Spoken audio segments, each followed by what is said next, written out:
Welcome, everyone. This is season 5, episode 1 of Music Explained. Welcome back to the show.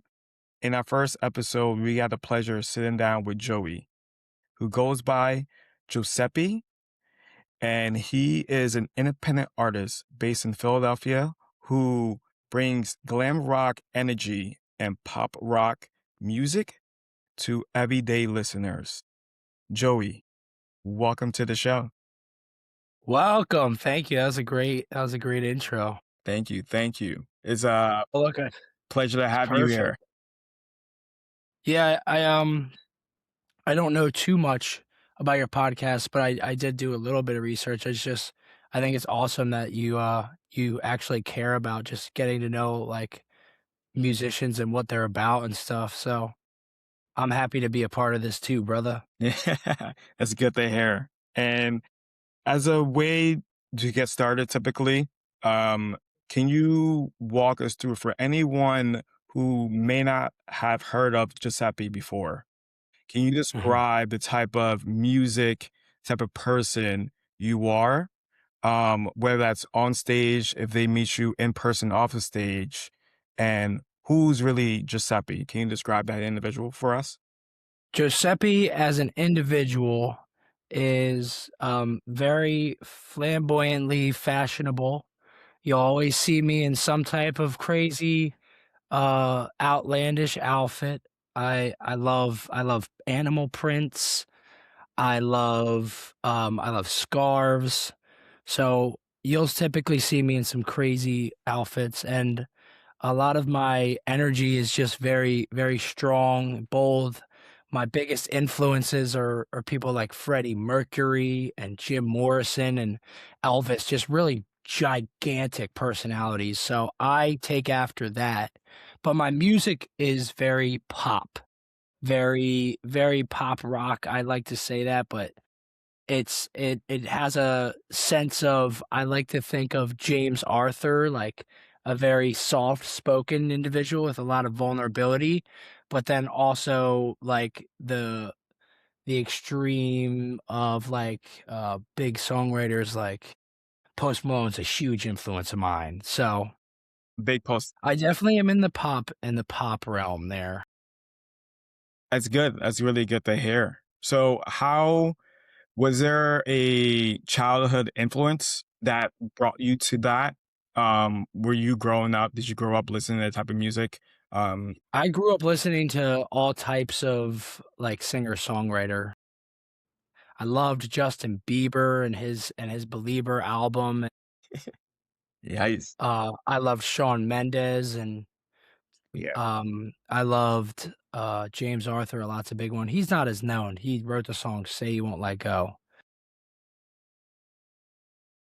So that guy, Yeah. I did not know that guy, I know his whole discography, which he's a very powerful singer, and I take a lot from him. that. So it sounds like you're influenced by like heavy soul, deep art. Yes, very, very much. And I've listened to your music. I did hear some of that.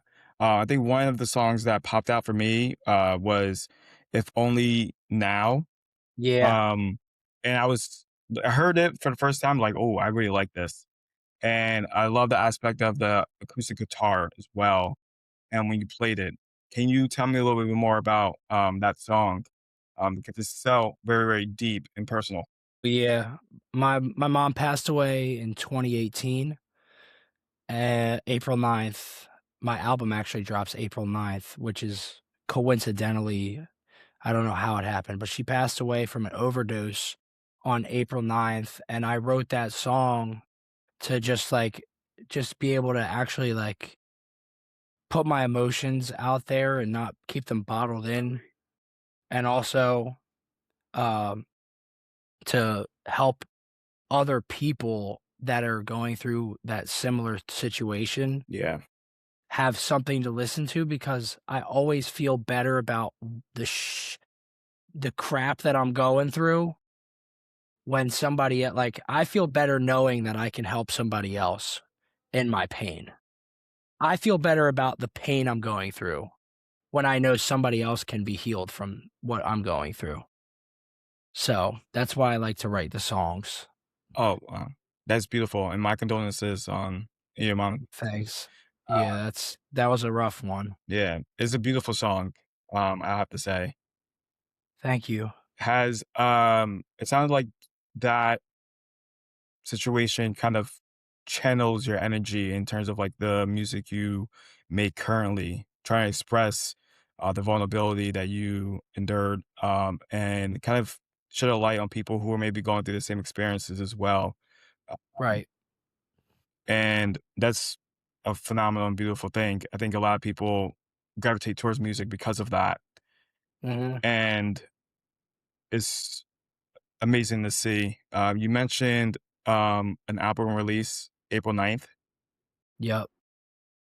And that album is called Chameleon, and the whole premise of it is split in half. You got one half that's the idea of that vulnerability we've been talking about, and then the other half is colorful and bold, and it's got a star in my eye, and it's orange and blue, and that represents the bold rock star, because I do have two completely different sides. I have that If Only Now, which is just super soft, vulnerable, and then I also have like really just in your face, screaming, raspy rock and roll. And I think that's what makes me unique. And I'm trying to just make sure that my visual identity represents what I am, which is Hmm.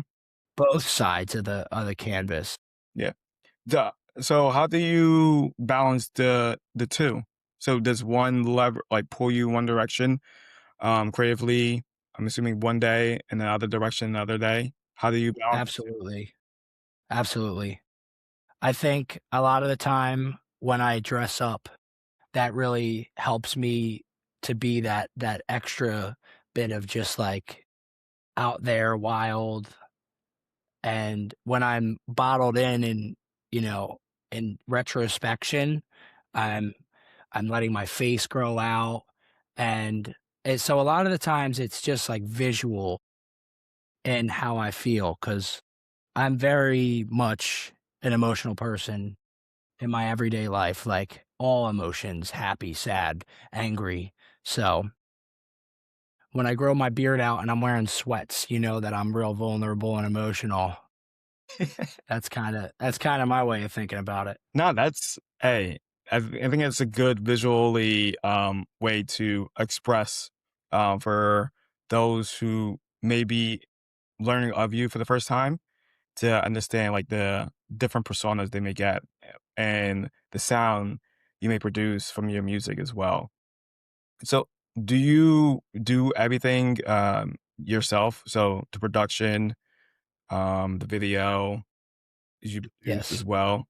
Uh, Sometimes I outsource. I've done a track called Heart to Burn. I went to Studio 4 to record the drums mhm.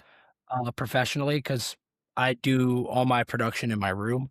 So I don't really have the space for a drum set. But most of the time, yeah, it's pretty much all me. I have a couple friends that I like talk to about some ideas on mixing, but all production is done by me, and I like to get opinions from other people, but I ultimately mix, master, and produce it in my room here right in front of me. Yeah. So, can you walk us through like, your creative process? How did it evolve over time?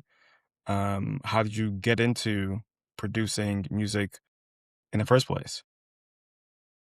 I got into producing because I knew that I wanted to be able to get my ideas out in a timely manner.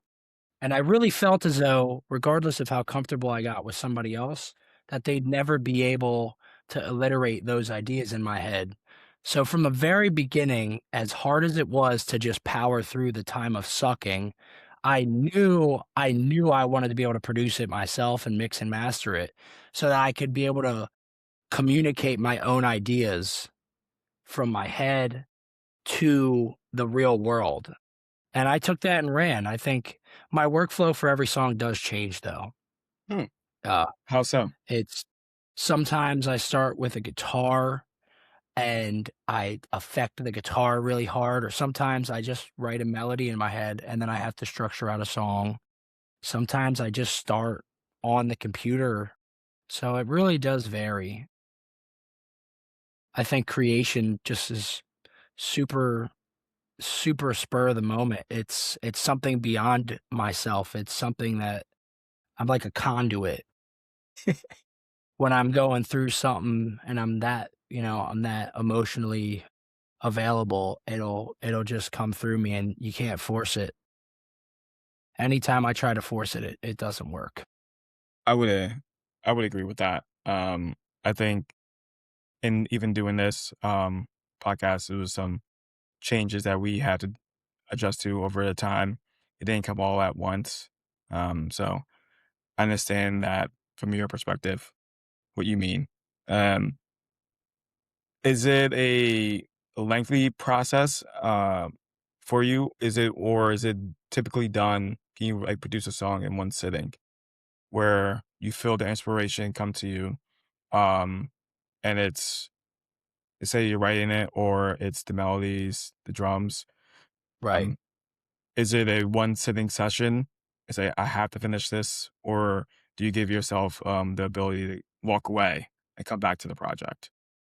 Like I like walking away, but usually it's in that one spur of inspiration for a song. Yeah. I like to come back to it to finalize ideas, but like it's not usually one sitting, but it is like one period of time.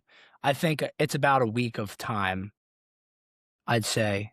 Okay. Spend about 8 hours a day every day for a week and just super inspired just hits me. That is looking. I'm not a big I hate this, but I'm not a big writer for sport. Like I don't like just writing for fun. I truly write from my pain. Like every song that you will ever hear from me has come from pain. And it is just my way of expressing that pain.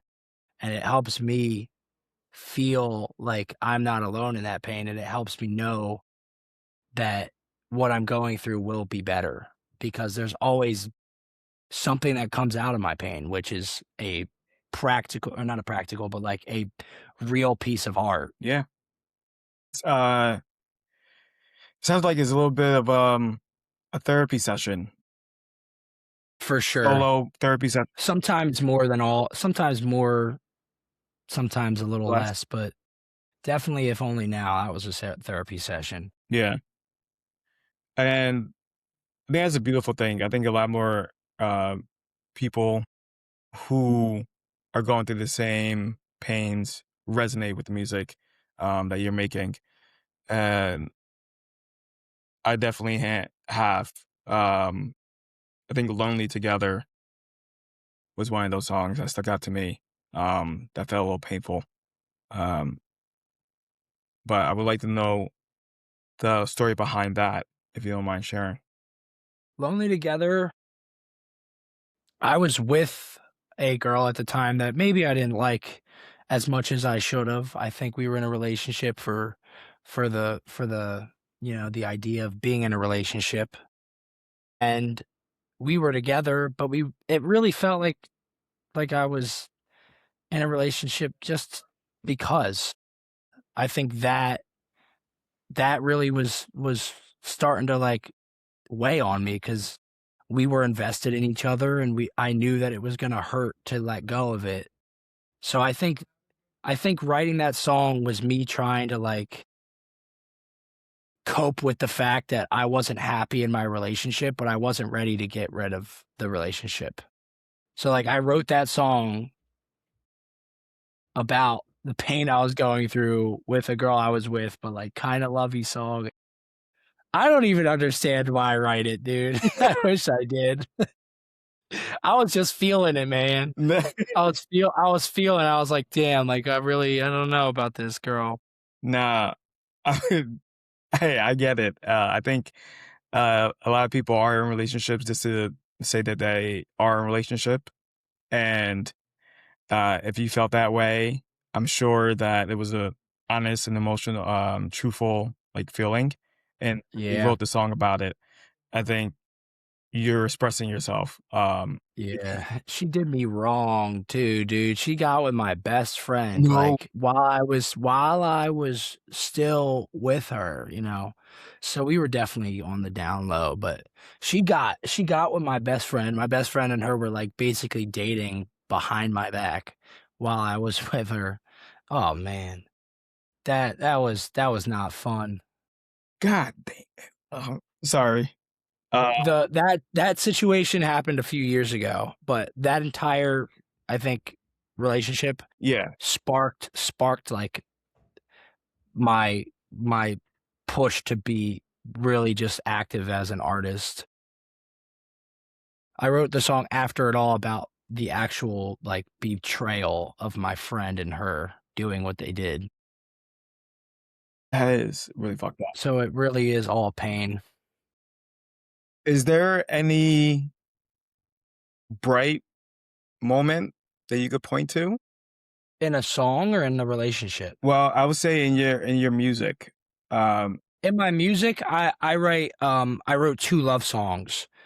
Uh that are really truly love songs. My most recent song, Fast as I Can, yeah. is a love song, true love song, just me talking about everything that has to do with wanting to be with somebody and going to them no matter, the circumstance.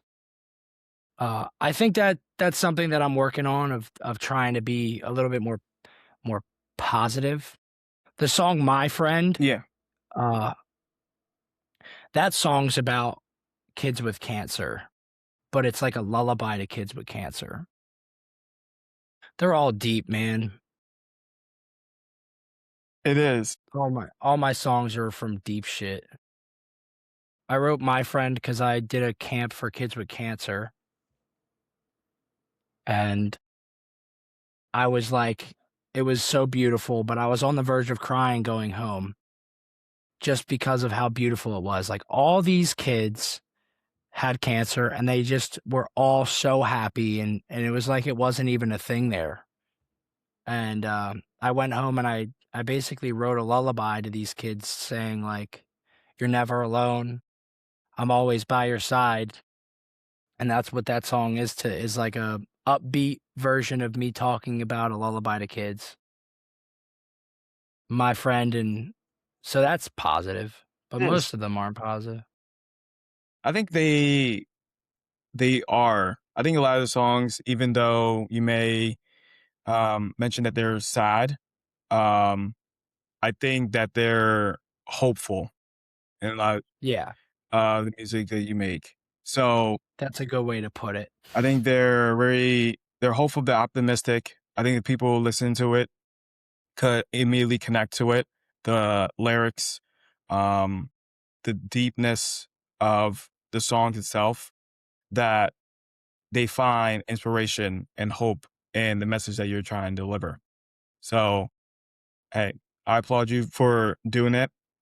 Uh, it's very difficult to do, to put your whole entire heart out there. And I think that when you hear it in a live crowd, people resonate with that. It just fills you up with more happiness and joy. Are you a musician? I am not. uh, I cannot play anything. I I definitely tried, but I'll say this. I tried to play the drums when I was a kid.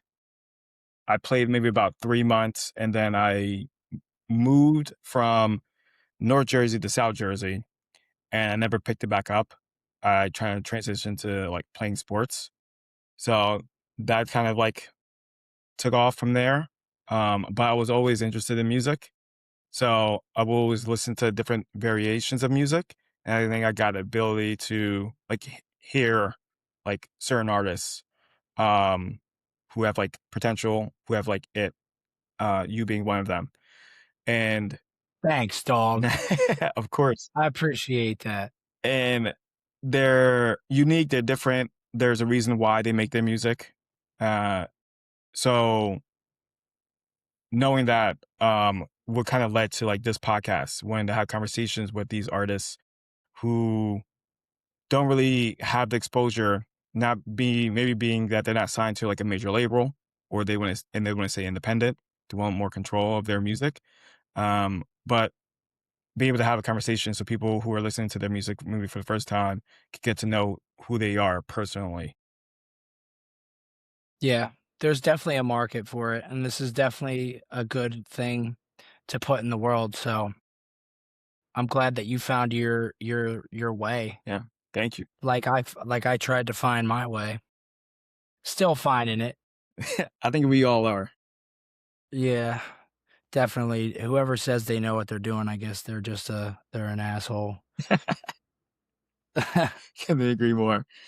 I wanted to pivot towards your social media.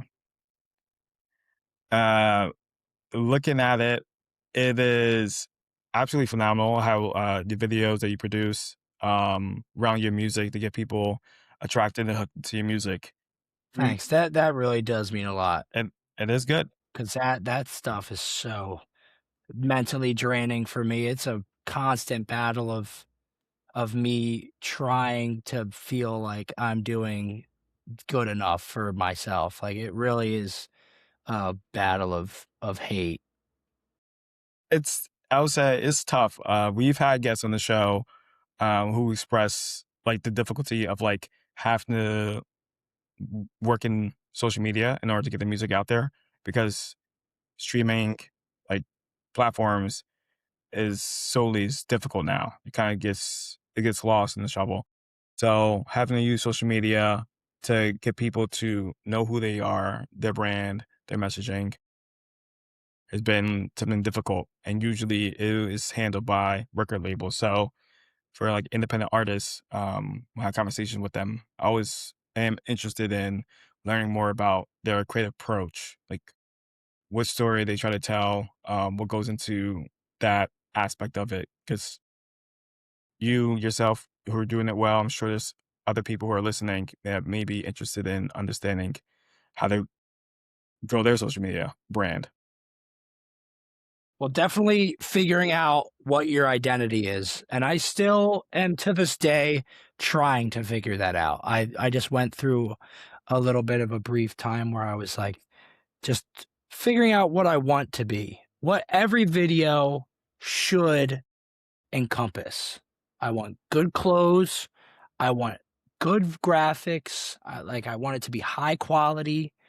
And when you understand what you want in every video and you make sure every video has that, I think there's a little bit more like of cohesion to it. Because if you're posting once a day, there's gonna be an influx of stuff. So it truly is something that just takes time and consistency. But I don't even feel like I'm doing that good. I just feel like I'm being consistent, which a lot of people can't do.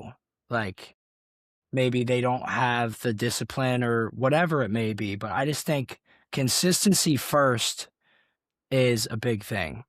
Now, for video ideas, I love getting inspiration from other small artists. I think a lot of people who are starting out get scared of that, Mhm.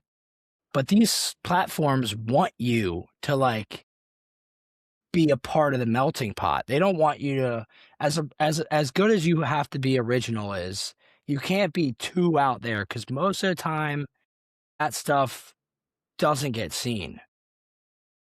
Over time, maybe, but I just think like taking inspiration from other people, not copying, but taking inspiration, seeing what other people are seeing, what's working for other people and what's not working, will absolutely help you. I feel like that's something I didn't think about at first, and it was all just ideas, ideas, ideas, ideas. And then eventually you don't have any more ideas. And you've made, with 5 ideas, you've made five videos. And that's like nothing. 5 videos is nothing. 5 videos is nothing. If you're posting every day, that's nothing. Posting twice a day, that's 2 days and 2.5 days. So just honestly you got to know who you are for social media. You just got to that's what I'm trying to do is just know who I am. Mm. I think it's as difficult to do, especially as a new artist. Absolutely. So Because you have no idea who you are. yeah. But if you can try to whatever video you're posting, if you look at it and go, I think this is me, then post it. Because it's at the end of the day, it's helping to get your brand seen. And maybe it doesn't do anything, but that's going to tell you what's not working. As hard as it is to be like, oh, I did that and it didn't work, but it's good. Like it is, it's practice. You're getting your reps in. Yeah. That is true. I think to your point, it is consistency, getting your reps in order to produce like better quality content. I think over time you get better, you know what works, what doesn't work, and you adjust. And then as you adjust, the content gets better. You make iterations, and you continue to grow. So makes sense. It sounds though that you're wearing multiple hats. So producing your own music, Yeah. uh, promoting your own music as well. I'm sure you handle all of your like bookings as well for different shows. How do you juggle all of that? It kind of all has to take its own place because I only have so much creativity. At the end of the day, we all only have so much creativity, just like we all have so much energy. And I'm still learning. I don't want to act like I know what I'm talking about. This is just what I've found Mhm. is that I have to do it in spurts. Like when it comes, it has to come and it has to get out. So, say I'm inspired to write music. When it comes, I try to drop everything I can to just focus on that. When I am inspired to create content, I try to just focus on that and get as much I can out of it because it is a wave. Like content, booking, show preparation, merch, all of it is all something a little different. So if you can just try and ride whatever wave it is for me, it helps me a little bit because then I can get a little ahead of say my song, so I can get a little ahead of my content. But it's at the end of the day, eventually it's gonna be too much for me.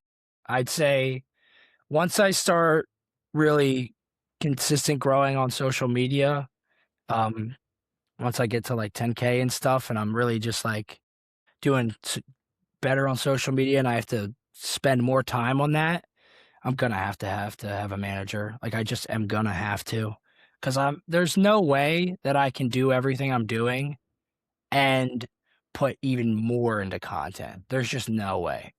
Like I'll burn myself out is what I'm saying. No, I get that. Would it be more of a situation of hiring someone onto your team, or would you look to join maybe a label, like sign with a label that can handle that? I think at first it would be just making sure that I have a team around me because usually I know somebody who runs a record label, and a lot of what she said is that you kind of have to build a following by yourself organically before you're looked at. It's not really like seeing talent and being like, oh, even though they don't have an organic following yet, we can look at them. It really does in today's market depend on if you can grow an organic following first. So I think adding people to my team and then if I start getting offers, then I start getting offers. But right now, I haven't even thought about labels. It seems so far away.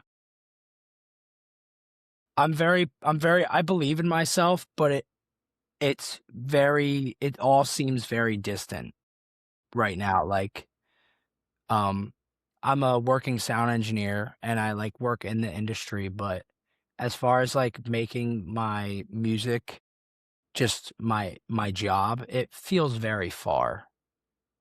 And I will never stop doing it, and I don't want to put pressure on making it my job. I think every time I do that, I always get caught up in putting too much pressure on the art or putting too much pressure on myself, and I don't think it's worth it.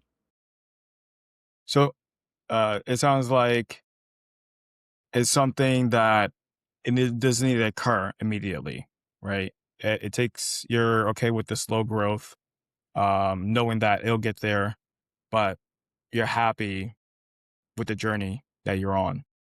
I love the journey. It's just hard to say that sometimes. Like it's sometimes I get a little bit in my own head. And I've thought about it multiple times like, okay, I want this to happen. I want this song to do well. Okay, well, obviously everybody wants what they're doing to be heard and seen, but would I care if 5 years from now, if my songs were being heard just as much as they're being heard now? And I don't think it would make me upset. Like, I really don't. So, at the end of the day, whether it does better or not, I think this journey that I'm on of trying to just put my art out there, I think I love it. I really do love it. Yeah. That's very humbling. Uh, I'll say. I would say most artists are looking to blow up pretty quickly. They don't fall in love with the journey. They kind of want to be a overnight success, um, and blow up, whether that's on social media, or get discovered by a major label. In your experience from talking to artists, you're saying you felt like you've noticed that? I would say it was more of a mix. I would say some are willing to sign with a label immediately, but and kind of go through the process pretty quickly. There's others who are looking to ride take the long path, I would say. Uh, Understand that it's more of a journey rather than a quick turnaround. The music industry shifts in many directions, and you may not. Yeah. And TikTok shifts even faster. Shifts so fast. I like to go on TikTok and type in a hashtag that I use, for example, hashtag small artist. Yeah. And I'll go on the recently uploaded of that hashtag. Mm. And um I scroll through and I see what is currently actively just being pushed in the algorithm like that day. And it's constantly changing. There's some things that kind of are like, in there most of the time, but like, boy, it is alarming how fast the world of social media is. And It is alarming, it it's changing every hour. Eh, literally every hour. How how do you, I guess, beat the algorithm? Well, I haven't done too well at it yet. I think what I'm focusing on is just making sure that my content resonates with what I want my brand to be. And as long as it's doing that, I'm okay with it for now. But I am studying what's working and then taking those ideas and going, okay, for me, how can I make this idea something different, but in the same realm as that so that it can work for me? Trying those, also trying my own ideas. I have plenty of ideas that I try. It's just for me right now, like trying to beat the algorithm is seeing what is actively working and trying to implement that into my game plan. That's like what I'm spending a lot of time doing, like just making sure whatever I am trying is like there is some bias that it would work. Yeah, take risk. So it makes sense, I'll say. as you look ahead, let's say 5, 10 years, where do you want your music career to be? What will it look like? What do you hope to be doing? I am best at performing. So I would like to do tours. I know that's something that I really would enjoy doing. Um Other than that, I haven't thought about it too much. Like 5 years from now, ideally I'd like to be able to spend more time like writing music. So ideally, I'd have the perfect manager who believes in me as much as I believe in myself and works as hard as what I'm doing as I work on myself. So in 5 years, I hope to find a few more people that are as passionate about what I'm doing as I'm doing for what I for the Josceppi project for Giuseppe. Yeah. Um, and I think with that, with my consistency, I think I definitely will be in a much larger position, but whatever number that may be is not up to me, and I'm not expecting anything. I'm gonna keep doing it. I ain't stopping. Good. I want to hear. Yeah. I want to be here and hear your music in next 5 to 10 years. I want to keep hearing it. Yeah, I'm definitely not stopping. I think most people, whether or not they try and make it a business or not, Mhm. like if you resonate with writing songs, like never stop writing songs. Like I love writing songs, especially when I'm going through some ish. Definitely when I'm going through some ish. I have a album release party April 9th. Uh, can you talk a little bit about what the audience can expect from that? We expect to showcase. What it's basically just a I like to consider it a concert. Stadium concert. That's the expectation that you should go into that is it is going to be a theatrical stadium concert with stadium lighting and stadium performance. It's gonna be mostly originals, but uh, not the album all the way through. Album from start to finish throughout the course of the hour and 30 minutes. So I say that yeah, it is going to be a theatrical stadium concert with one of the greatest frontmen in modern history. I will say that about myself. Let's go. Okay. I'm confident in that. I'm confident in my ability to be a frontman. No doubt about that. I love that. I love that. And as a closing tradition on the show, we ask every guest that we have on a two-part question. And the same question that we ask every guest. The first part being, what is a piece of advice that you were given that you typically stay away from, you recommend others to stay away from? And then on the flip side of that, what's a piece of advice that you were given that you love to share with other people? And it could be in the context of music or personal life. Man, how much time do I have to think on that? Hey, take all the time. We I don't want to waste a bunch of time thinking, but the first one's a lot harder than the second one. we I feel like we get that often. I feel like not a lot of people think like that. Like I definitely don't. And I know. You're good. What were you gonna no, say? I was gonna say, the reason why it's so difficult is, to your point, people don't think like that. It's like they hear the advice, they don't realize until a little bit later on that the advice they were given was terrible advice, and they kind of slide into another bucket.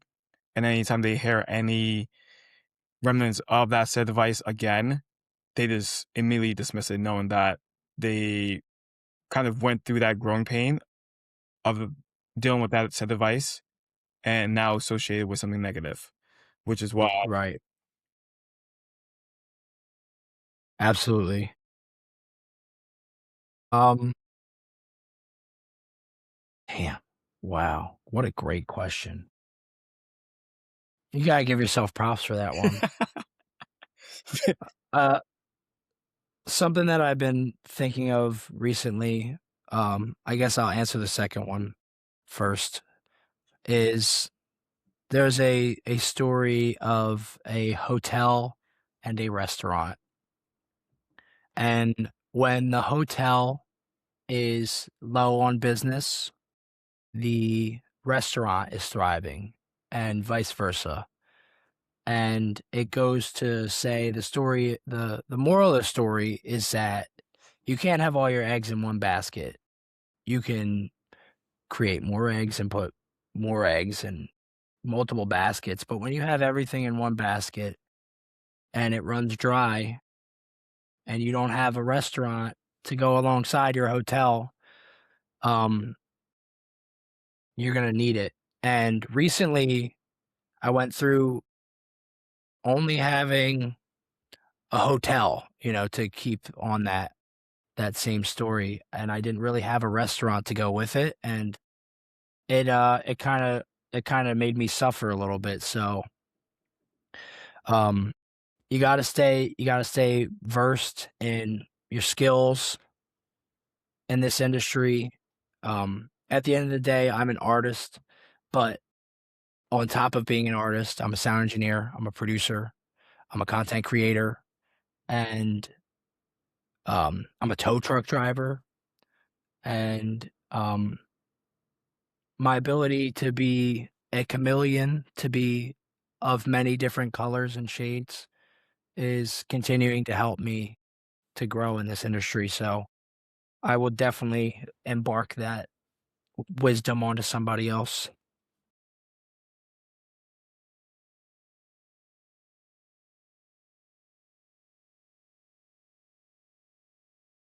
What would I tell people not to do?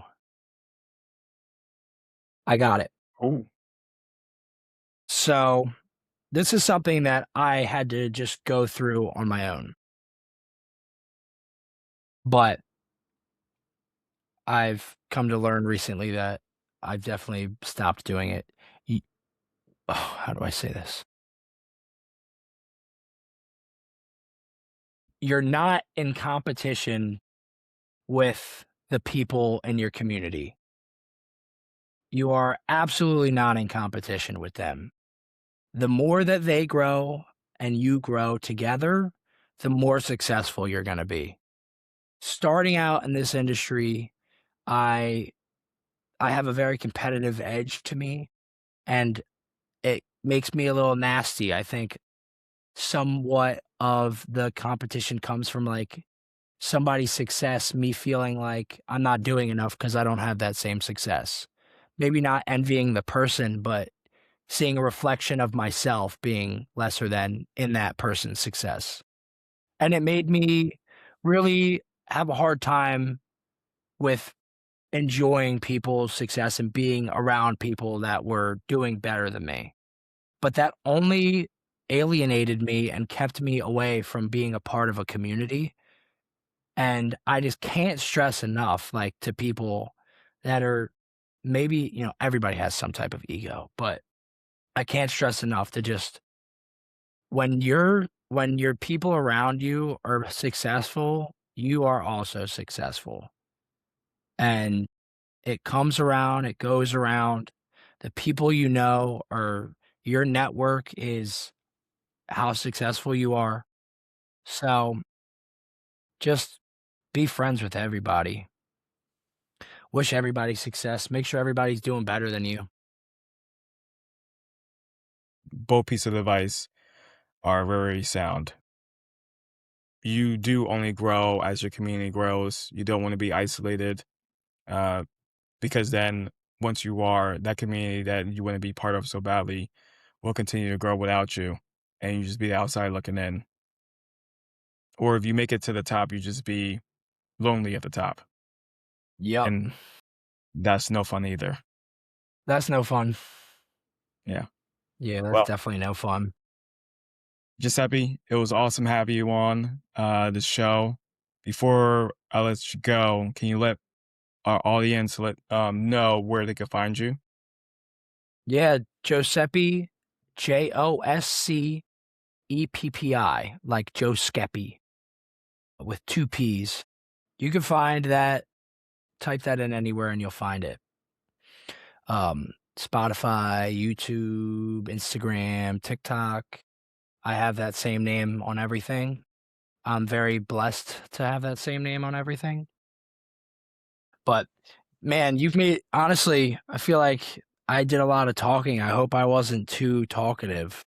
No, that's the whole point of the show, is so that we can get to know you. They're they're tired of me talking, so it's all about you. It's all about the guests that we have on the show, so that they could let the listeners know who they are, about their music, about their journey, where they can find them, and you did just that. So Well, thank you for having me, brother. And I hope we can stay in touch too, man. Like I really appreciate what you're doing yeah, within the community. I think that's we need people like you to be able to, go and listen to somebody that we respect within our own community, um, and see what they're about without having to clobber them down and ask them all these questions. of course. I'd have to ask my friends hundreds of questions to get this amount of material. No, just have to keep it very casual, lighthearted, conversational. It takes some time. I would say first season was a little bit learning lesson, I'll say, what not to do, what to do, like music producing. You learn what not to do, what to do. So same thing with this. Good job, brother. Well, I'm excited to see everything that comes from this, Thank you. Thank you. I appreciate it. my man. All right. Talk to you soon. Talk to you soon, brother. Thank you. Thank Bye, everybody.